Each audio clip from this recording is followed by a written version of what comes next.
I started investing in real estate in 95 when I was 18, and I started making a lot of money. So much money that my business became the bigger priority, and my relationship with God just got further and further and further away. I was so backslidden. Well, as you recall, in 2001, the economy was just tanking. And so the administration dropped interest rates to near zero. And the real estate market went crazy. And access to funding became so readily accessible. I could go out and buy single-family homes, and I started buying duplexes and triplexes and multifamily buildings and started constructing luxury homes, $20 million luxury homes. It was just such a euphoric high. Money was so easy. So many deals were available.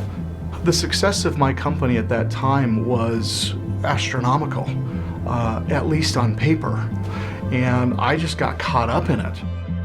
In 2007, as the market was shifting, I could tell, there was a sense that I had it was shifting, but I didn't think it was going to shift so dramatically. And so I didn't make any changes to my operations, to my operational overhead, to my costs. I just kept plowing forward. And the reason that I didn't make quick adjustments as I was seeing the market shifting is I wanted to continue the facade of success. I felt rich, so I had the Midas touch. I didn't need God.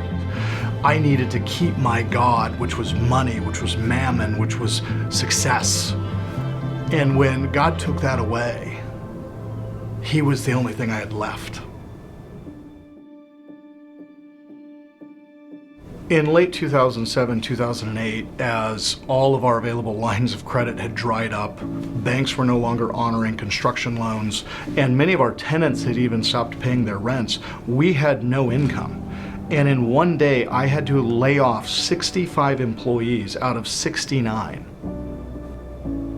When I look back to the market of 2007 and 2008 and compare it to what I'm seeing in the market today, there's a lot of similarities. I'm seeing more properties going up for sale, with interest rates rising and capital and loans getting harder and harder for people to obtain. There's a feeling of desperation in the air. But I didn't know then what I know now, and I'm responding very differently to it as a result. Everything we do today is tied to generating profits so that we can feed the ministry, because God is the CEO of this organization, and that's what's important to me today. In 2007, it was not, and that's the main difference. One of the biggest things that we were doing in the 2000s is we were running the company heavily in debt. But fast forward to today, as we made God the CEO, we know from Scripture that God is not a big fan of debt. And so we have ran this business on cash. And our philosophy has become, if we don't have the cash for it, God doesn't think we need it. One of my favorite statements, God's will, God's bill.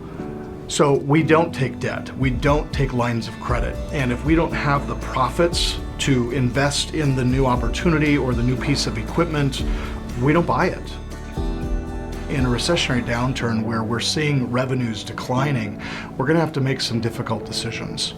And as I look around at what's going on in the market, what's going on in my individual business, God guides, God provides. And what He's providing is the provision we need to run the company that He wants us to run. And I have tremendous peace in knowing if sales numbers are declining, God's in control. If we're having to lay off and get smaller, God's in control. It's His business, and I'm merely a steward of what He wants me to do.